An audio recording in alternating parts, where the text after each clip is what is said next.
ପ୍ରକୃତରେ ଗୋଟେ ଆନନ୍ଦର ବିଷୟ। ଆଉ ଯିଏକି ମଣ୍ଡଳୀର ପାଳକ, ଏ ଘରର କର୍ତ୍ତା, ସେ ହେଉଛନ୍ତି ମୋର ଭଣଜା ପ୍ରେଇସାର। ଆଉ ସେଥିପାଇଁ ତାଙ୍କୁ ମଧ୍ୟ ମୋ ହୃଦୟର କୃତଜ୍ଞତା ଜ୍ଞାପନ କରେ। ଆସନ୍ତୁ କମ୍ ସମୟରେ ଅଳ୍ପ କଥା ପ୍ରଭୁଙ୍କ ବାକ୍ୟରୁ ଆଲୋଚନା କରିବା। ଆଉ ଗୃହ ପ୍ରତିଷ୍ଠା, ପ୍ରଭୁ ଅନୁଗ୍ରହ କରି ଊର୍ଦ୍ଧ୍ୱରୁ ପ୍ରଦତ୍ତ ନହେଲେ ମନୁଷ୍ୟ କିଛି ପାଇପାରେ ନାହିଁ। ଯାହା କିଛି ପାଉଛୁ ଆମେ ପ୍ରଭୁଙ୍କର ଅନୁଗ୍ରହରୁ ହିଁ ପାଉଛୁ। ଆଉ ପ୍ରଭୁ ଅନୁଗ୍ରହ କରିଥିବାରୁ ଆଜି ସୁନ୍ଦର ଗୃହଟି ପାଳକ ମହାଶୟ ନିର୍ମାଣ କରିବା ପାଇଁ ସକ୍ଷମ ହୋଇଛନ୍ତି। କିନ୍ତୁ ଆଉ ଗୋଟେ କଥା ଅଛି, କ'ଣ? ସଦାପ୍ରଭୁ ଯେବେ ଗୃହ ନିର୍ମାଣ ନ କରନ୍ତି, ନିର୍ମାଣକାରୀ ମାନେ ବ୍ୟର୍ଥରେ।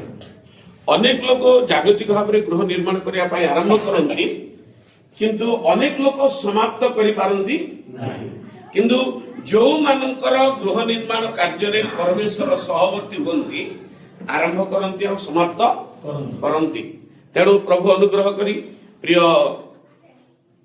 ଦାସଙ୍କ ଅର୍ଥାତ୍ ପାଳକ ମହାଶୟଙ୍କୁ ପ୍ରଭୁ ଏ ସୁନ୍ଦର ଗୃହଟି ନିର୍ମାଣ କରିବା ପାଇଁ ଅନୁଗ୍ରହ କଲେ। ପୁଣି ଆଜି ମଣ୍ଡଳୀ ସହିତ ତାଙ୍କ ଭକ୍ତ ଦାସ ମାନଙ୍କ ସହିତ এই ଗୃହ ପ୍ରତିଷ୍ଠା କାର୍ଯ୍ୟ କରିବା ପାଇଁ ମଧ୍ୟ ଏ ସୁନ୍ଦର ଅବକାଶ ପ୍ରଭୁ ପରିବାରକୁ ଦେଇଥିବାରୁ ମୁଁ ପ୍ରଭୁଙ୍କୁ ଧନ୍ୟବାଦ ଦିଏ। ତେବେ ଏହି ସମୟରେ ଗୃହ ପ୍ରତିଷ୍ଠା ଆମେ କାହିଁକି କରୁ? ଗୃହ ପ୍ରତିଷ୍ଠା କରିବାର କାରଣ କ'ଣ? ଅନେକ କଥା ଥିଲେ, ଗୋଟେ ଦିଟା କଥା ମୋ ବାଇବେଲରୁ ଆପଣମାନଙ୍କୁ କହିବି। ଲେବୀ ପୁସ୍ତକ 27 ପର୍ବ 14 ପଦ। ପରମେଶ୍ୱର ଯେତେବେଳେ ଇସ୍ରାଏଲ ଲୋକମାନଙ୍କୁ ମିଶ୍ର ଦେଶରୁ ବାହାର କରି ଆଣିଲେ, ସେମାନଙ୍କୁ ବସତି କରିବା ପାଇଁ ଯେତେବେଳେ ଆଦେଶ ଦେଲେ, ତା ପୂର୍ବରୁ ସେମାନେ ଗୃହ ନିର୍ମାଣ କରିପାରୁନଥିଲେ। ସେ ତମ୍ବୁ ସ୍ଥାପନ କରି ସେମାନେ ଯାତ୍ରା କରୁଥିଲେ। କିନ୍ତୁ ରାସ୍ତାରେ ପରମେଶ୍ୱର ସେମାନଙ୍କୁ ଗୋଟେ ଗୃହ ନିର୍ମାଣ କରିବା ପାଇଁ ଆଦେଶ ଦେଲେ, ଯାହାକି ଯେରେମିୟା 29 ପର୍ବର ତାର 5 ପଦରେ ଲେଖା ଅଛି, ତୁମେ ଗୃହ ନିର୍ମାଣ କର, ତହିଁରେ ବାସ କର। ଆଉ ତମ୍ବୁ ନୁହଁ, ପରମେଶ୍ୱର ସେ ନିରୂପିତ ସ୍ଥାନରେ, ନିର୍ବାସିତ ଯୋଉ ସ୍ଥାନରେ କରାଇଲେ, ସେମାନଙ୍କୁ ଗୃହ ନିର୍ମାଣ କରିବା ପାଇଁ ଆଦେଶ ଦେଲେ। ଆଉ ଯେତେବେଳେ ସେମାନେ ଗୃହ ନିର୍ମାଣ କରିବା ପାଇଁ ଆରମ୍ଭ କଲେ, ଗୃହ ନିର୍ମାଣ ପରେ ପରମେଶ୍ୱର ଗୋଟେ ଆଦେଶ ଦେଲେ, ଯାହାକି ଲେବୀ ପୁସ୍ତକ ତାର 27 ପର୍ବ 14 ପଦ। ପଢିବୁ କି ଟିକେ? ଆଉ ଯଦି କୌଣସି ମନୁଷ୍ୟ ସଦା ପ୍ରଭୁଙ୍କ ଉଦ୍ଦେଶ୍ୟରେ ପବିତ୍ର କରିବା ପାଇଁ ଆପଣା ଗୃହ ପ୍ରତିଷ୍ଠା କରେ, ବାସ୍, କୌଣସି ମନୁଷ୍ୟ ଗୃହ ପ୍ରତିଷ୍ଠା କରେ, ଏଠି ଲେଖା ଅଛି ପବିତ୍ର କରିବା ଉଦ୍ଦେଶ୍ୟରେ ଗୃହ ପ୍ରତିଷ୍ଠା କରେ। ଆମେ କାହିଁକି ଗୃହ ପ୍ରତିଷ୍ଠା କରୁଛୁ? ଗୃହକୁ କ'ଣ କରିବା ପାଇଁ? ପବିତ୍ର କରିବା ପାଇଁ ଗୃହ ପ୍ରତିଷ୍ଠା କରୁଛୁ। ଆଚ୍ଛା, ଗୃହକୁ ପବିତ୍ର କେମିତି କରାଯିବ? ପ୍ରଭୁ ଆମମାନଙ୍କୁ ଗୋଟେ ଅନୁଗ୍ରହ କରିଛନ୍ତି ଯେ ଜଗତକୁ ଆସି ପୁରୁଷରେ ବଳି ହେଇ ରକ୍ତ ଦେଇଛନ୍ତି, ମାଂସ ଦେଇଛନ୍ତି, ଆଉ ତାଙ୍କର ରକ୍ତ ଦ୍ୱାରା ହିଁ ଜଣେ ଲୋକ ପବିତ୍ର ହେଇପାରିବ। କିନ୍ତୁ ଗୃହ କେମିତି ପବିତ୍ର ହେବ?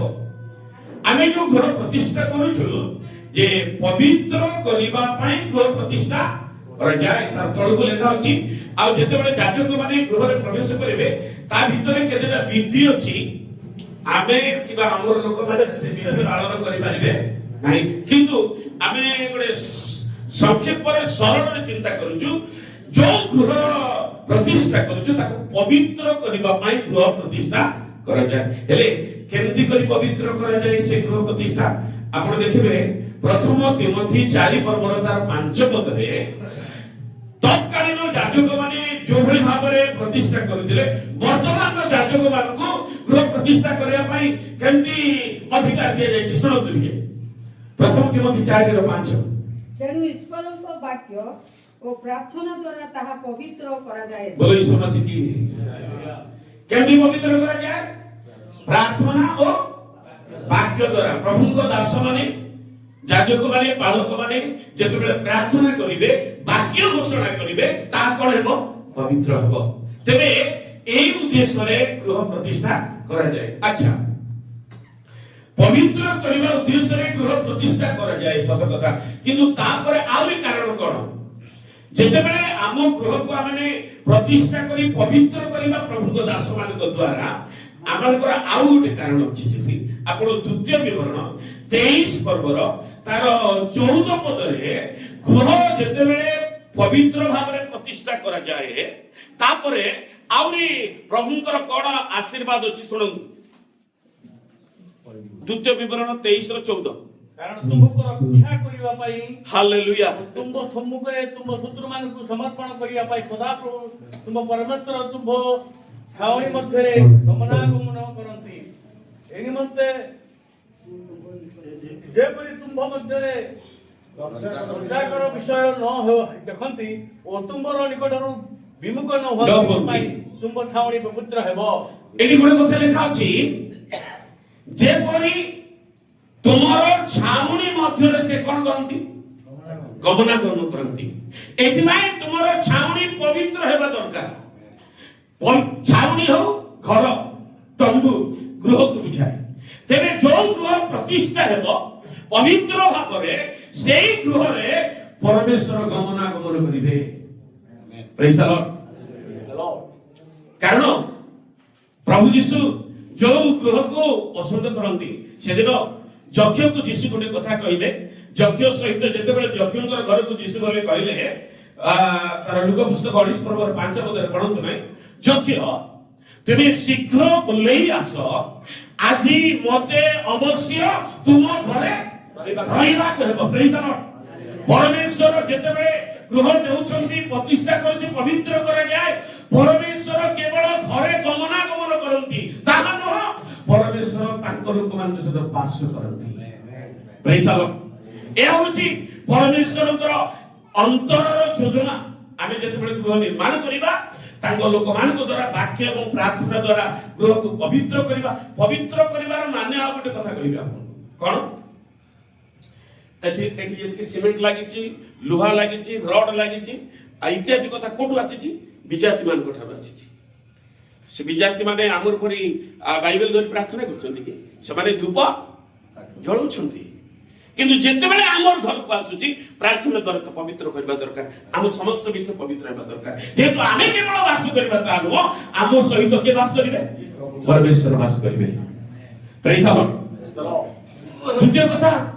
जेतेबेले माने ए प्रकार गृह निर्माण कर प्रतिष्ठा करू आ गोटे बड़ कथा माने कोन काई बाळक वास पछन पाइ पडे पछन बिना दास गैसर हां द्वितीय कथा गोटे कहबी जेतेबेले माने गृह निर्माण करू प्रतिष्ठा करू पवित्र करू परमेश्वर आम सहित वास करंती किंतु परमेश्वर चाहंती आम नूतन गृहर सुरक्षा भी दरकार आपण द्वितीय विवरण 22 पर्वर तार 8 पद लिखि पढंतु नूतन गृह प्रतिष्ठा परे आ गोटे कंडीशन अछि परमेश्वर दरकार नूतन गृह निर्माण कले जेतेबेले तुमे नूतन गृह निर्माण करिवो तोर छातरे हां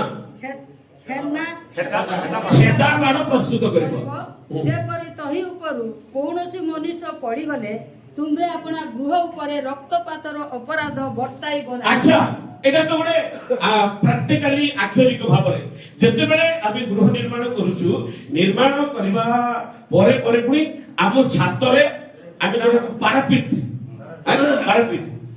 काहे कि यदि पारापिट रहबो नै हठात जदि के पड़ी गले से घर ऊपर दोष लागिबो तेनु आक्षरिक भाबरे पारापिट करबा को बाध्य किंतु विशेष कथा गोटे जेतेबेले आमे नूतन गृह निर्माण करूछु आम गृह रे बाढ़ रहबा दरकार प्रेज द लॉर्ड कोन रहबा दरकार बाढ़ रहबा दरकार कारण बाढ़ विषय रे जदि आलोचना करिबा आमे जागतिक भाबरे सीमेंट एवं इटारे पारापिट करिबा किंतु एई पारापिट रो बाढ़ ऊपर कुआ जाय नाही आम नूतन गृह रे जिबा आमे जो गृह रे वास करूछु आम गृह रे परमेश्वरकर बाढ़ रहबा दरकार प्रेज द लॉर्ड हेले केमती ए बाढ़ हेबो प्रिय भाई बहन माने गोटे कंडीशन अछि आ पढिले डेरी हेबो के पढि पारंती आयोब एक पर्वर तार 10 पदरे परमेश्वर आयोबंकर चतुर्पाश पर बाढ़ देइले केवल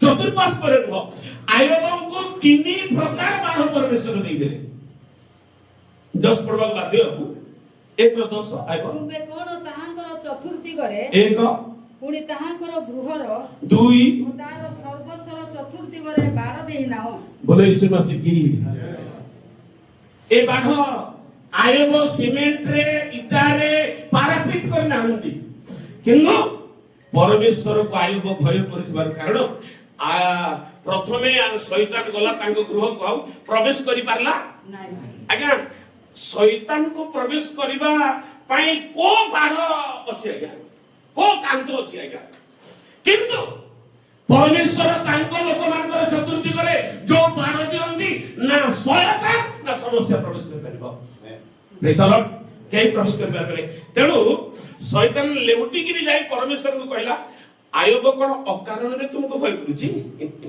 कारण तुमको से भय करथिबारु तुमे तांको तीन प्रकार बाढ़ ଦେଇଛୁ आम गृह मान करे तीन प्रकार बाढ़ नितांत दरकार एटे लेखा होची तुमे ताहार तार गृहर ओ ताहार सर्वस्वर परमेश्वर बाढ़ दिछथि तेबे गृह निर्माण कला परे काहे कि आमे गृह निर्माण करी प्रतिष्ठा करिछु पवित्र करिबा पई आमे गृह प्रतिष्ठा करिछु प्रतिष्ठार अर्थ होची गृह को कोन करिया पई पवित्र करिया पई द्वितीय कथा जेते बेले गृह पवित्र करी प्रतिष्ठा करू परमेश्वर आम गृह रे गमन करती ताठार बड़ विषय का जगतर सब विषय छड़ा जो परिवार सहित परमेश्वर गमन करती से घर परी भाग्यवान लोक के जगत रे छथि प्रेज द लॉर्ड सेठी जोड़ा में 23 और 14 पढ़ तुम गृह रे से गमन करती तुमको रक्षा करती शत्रु मानकर कबड़ रक्षा करती प्रेज द लॉर्ड यार गोटे कथा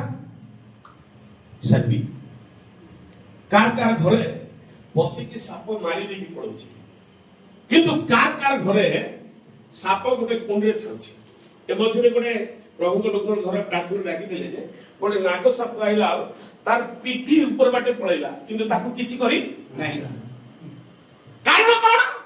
कारण होची परमेश्वर सुरक्षा हालेलुया आमे सेना घुंगुडी मारी सोउचो कारण तांगर प्रतिज्ञा अछि जे तुमको रक्षा करंती से घुमांती नाही की आमे सोई पड़वा किंतु हमर रक्षक परमेश्वर आकि देबे जदी क्वाड साप आसी मार देबो क्वाड नै प्रेज द लॉर्ड एमति भाबरे परमेश्वर हमर गृह को सुरक्षा दियंती तेनु से लेखा अछि तुमको सुरक्षा देबा पाई तुम छाउने रे कोन करा पाई क्वाड की सासुची बोली बोली देखुथिबे या प्रेज द लॉर्ड तापरे हमर सर्वस्वर मोटरसाइकल गले आपण जुआडे गले मते सेटा तांकर सुरक्षा थाए प्रेज द लॉर्ड तबे प्रभु अनुग्रह करी ए गृह को तांको भक्त दास मान को तांको वाक्य अनुसार गृह पवित्र करंतु ए गृह रे गमनागमन करंतु ए गृह रो चतुर्थी करे तांको बाढ़ थाउ केवल बाढ़ नु लेखा अछि एही गृह प्रति दिवारात्र हमर चक्षु अवश्य ता जेरुसलेम मटे हमर घर मध्ये नै कि कारण लेखा अछि तुमे माने ईश्वरंकर मंदिर जो घर में वास करूछु आम हृदय मंदिर वास करिवे आम घरे मध्ये से वास करिवे आ जो गृह को से ए प्रकार भाव करंती लेखा अछि एही गृह प्रति दिवारात्र तुमर चक्षु कोन थाउ आमे प्रार्थना करिबा जरूरी अटे प्रभु आम गृह रे तुमर चक्षु दिवारात्र मुक्त थाउ हालेलुया पुणी गोटे कथा लेखा कि हितोपदेश पुस्तक तार 3 पर्वर 32 पदरे मध्ये धार्मिक मानकर निवास को परमेश्वर आशीर्वाद पापी मानक गृह रे सदा आ सेटा हमर पढ़बा दरकार है लास्ट मात्र से धार्मिक मानक निवास को आशीर्वाद करंती प्रेज द लॉर्ड की निवास धार्मिक निवास माने घर हमर घर गोटे धार्मिक घर बोली प्रकाश दरकार अन्य माने हमर घर को गोटे की घर बोलबार अछि धार्मिक घर बोलबार अछि बाइबल लिखा अछि नह जणे की लोक थिले धार्मिक लोक थिले किंतु एटी कोन लिखा अछि निवास घर धार्मिक होबा दरकार घर केमति धार्मिक होबा आज्ञा जो गृह रे धर्म कर्म अछि कारण यीशु कहले ए गृह प्रार्थना गृह बोली ख्यात हबो ए प्रकार केतटा को काउंट जेते बेले करा हिबो ए केतटा जिंस जदी से घर रहइबो से घर की घर हेबो धार्मिक घर हेबो आ से घर को परमेश्वर कोन करबे आशीर्वाद करबे ता सहित एते तो दुनिया कथा अछि किंतु समय सहिले आ जोडा सुसमाचार जोहन 5 पर्वर 2 पद लेखा अछि मेसो द्वार निकट रे गोटे पुष्करणी अछि तार केतरा मंडप 5टा मंडप सेठी ଅନେକ ଅନ୍ଧ ଖଞ୍ଜ ଶୁଷ୍କାଙ୍ଗ ପଡି ରହୁଥିଲେ। ସେ ଘର କୋ ପାଖରେ ଅଛି? ଜେରୁସାଲେମ। ନାଇଁ ଜେରୁସାଲେମ ଯେ ମେସୋ ଦ୍ୱାର ନିକଟରେ। ହାଲେଲୁୟା। ଆପଣ ଟିକେ ବିଶ୍ଳେଷଣ କରନ୍ତୁ, ଚିନ୍ତା କଲେ ଭଲ ଲାଗିବ। ଏ ଘର ମେସୋ ଦ୍ୱାର, ସେ ମେସୋର ଦ୍ୱାର କିଏ? ଯୀଶୁ ଖ୍ରୀଷ୍ଟ। ଆମର ଘର ଯୀଶୁ ଖ୍ରୀଷ୍ଟଙ୍କର ଦ୍ୱାର ପାଖରେ ରହିବା ଦରକାର। ଭାରୁ ଭାରୁ ସେ ଆମର ଘର ଭିତରେ ପଶି ଯିବାର ଅଛି। ହାଲେଲୁୟା। ତେବେ ତାକୁ ଆପଣ ନୂତନ ଓଡିଆ ବାଇବେଲରେ ଦେଖିବେ ଦୟାର ଘର ବୋଲି ଅଛି। କି ଘର? ଦୟାର ଘର। ଜଗତରେ ଧର୍ମ ନିବାସ କେବଳ ନୁହଁ, ଆମର ଘର ଗୋଟେ କି ଘର ହେବାରଛି? ଦୟାର ଘର ହେବାରଛି। ଦିନ ଦରିଦ୍ର ଦୁଃଖୀ ଲୋକମାନେ ଆମ ଘରକୁ ଆସି ଆଶ୍ୱାସନା ପାଇପାରୁଛି। ପ୍ରାର୍ଥନାରେ ବିଭିନ୍ନ ମାଧ୍ୟମରେ ଆଶ୍ୱାସନା ପାଇପାରୁଛି। ତେବେ ପରମେଶ୍ୱର ଏ ପ୍ରକାର ଭାବରେ ଗୃହକୁ ନିର୍ମାଣ କରି ତାଙ୍କର ଗୌରବର କାରଣ ହୁଅନ୍ତୁ। ପରିବାରକୁ ପ୍ରଭୁ ଆଶୀର୍ବାଦ କରନ୍ତୁ। ଧନ୍ୟବାଦ।